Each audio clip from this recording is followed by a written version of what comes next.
എല്ലാം ഒരു കരയ്ക്കടുപ്പിക്കാൻ വമ്പന്മാരെയൊക്കെ കളത്തിലിറങ്ങി മുതിർന്ന മാധ്യമപ്രവർത്തകരെയൊക്കെ ഇറക്കി കളം പിടിക്കാനിറങ്ങിയ CPM-ന് ഇപ്പോൾ തിരിച്ചടിയുടെ കാലം. പ്രതിരോധം ഫലിക്കുന്നില്ല. നികേഷ് കുമാറിനെതിരെ പടയൊരുക്കം. CPM സൈബർ സംഘത്തിൽ ഭിന്നത രൂക്ഷം.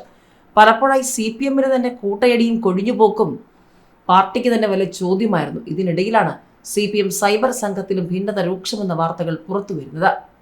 നിയമസഭാ തെരഞ്ഞെടുപ്പിന് തൊട്ടുമുൻപ് CPM-ന്റെ സൈബർ ടീമിൽ ഉടലെടുത്ത ഭിന്നത പരിഹരിക്കാൻ നേതൃത്വം അതൃപ്തി പ്രകടിപ്പിച്ച മുതിർന്ന അംഗങ്ങളുമായി നേതൃത്വം ചർച്ച നടത്തി.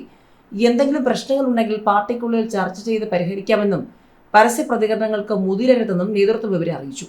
സൈബർ പ്രചാരണങ്ങൾ പാളിയെന്നും നിലവിലെ രീതികളിൽ വിയോജിപ്പുണ്ടെന്നും സൈബർ ടീമുമായി ബന്ധപ്പെട്ട് പ്രവർത്തിച്ചിരുന്ന മുതിർന്ന മാധ്യമ പ്രവർത്തകരാണ് അറിയിച്ചത്. പാർട്ടി സൈബർ പ്രചാരണത്തിന് ചുക്കാൻ പിടിച്ച നികേഷ് കുമാറിന്റെ നിലപാടുകളോടുള്ള വിയോജിപ്പാണ് ഇവർ രേഖപ്പെടുത്തിയതെന്നാണ് റിപ്പോർട്ട്.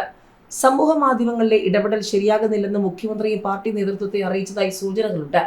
LDF-ന്റെ വികസന മുന്നേറ്റ ജാഥയ്ക്കിടെ കുറ്റ്യാടിയിൽ വെച്ച് മൊയ്തി എന്നയാൾ പെൻഷൻ കിട്ടിയ പണം CPM സംസ്ഥാന സെക്രട്ടറിക്ക് കൈമാറിയതും അദ്ദേഹം തിരികെ നൽകിയതും വാർത്തയായിരുന്നു. എന്നാൽ ഇതിന് പിന്നാലെ നേതാക്കൾ തന്നെയാണ് തന്നോട് പെൻഷൻ പണം ഗോവിന്ദന് നൽകാൻ ആവശ്യപ്പെട്ടതെന്നും നൽകിയാൽ അത് തിരിച്ചു തരുമെന്ന് പറഞ്ഞെന്നും മൊയ്തി പിന്നീട് വെളിപ്പെടുത്തിയത് CPM-ന് വലിയ ക്ഷീണമായി. ഇക്കാര്യങ്ങൾ ഉൾപ്പെടെ മുതിർന്ന അംഗങ്ങൾ ചൂണ്ടിക്കാട്ടിയിട്ടുണ്ട്. CPM-ന്റെ സൈബർ ടീമിനെ ശക്തിപ്പെടുത്തുന്നതിനായി സംസ്ഥാന സെക്രട്ടറി MV ഗോവിന്ദൻ മുൻകൈയെടുത്താണ് നികേഷ് കുമാറിനെ തലപ്പത്തേക്ക് കൊണ്ടുവന്നത്. എന്നാൽ നികേഷ് കുമാർ ഏകപക്ഷീയമായ തീരുമാനങ്ങൾ എടുക്കുന്നുവെന്നും ഏകാധിപത്യം കാണിക്കുന്നുവെന്നുമാണ് ആക്ഷേപം.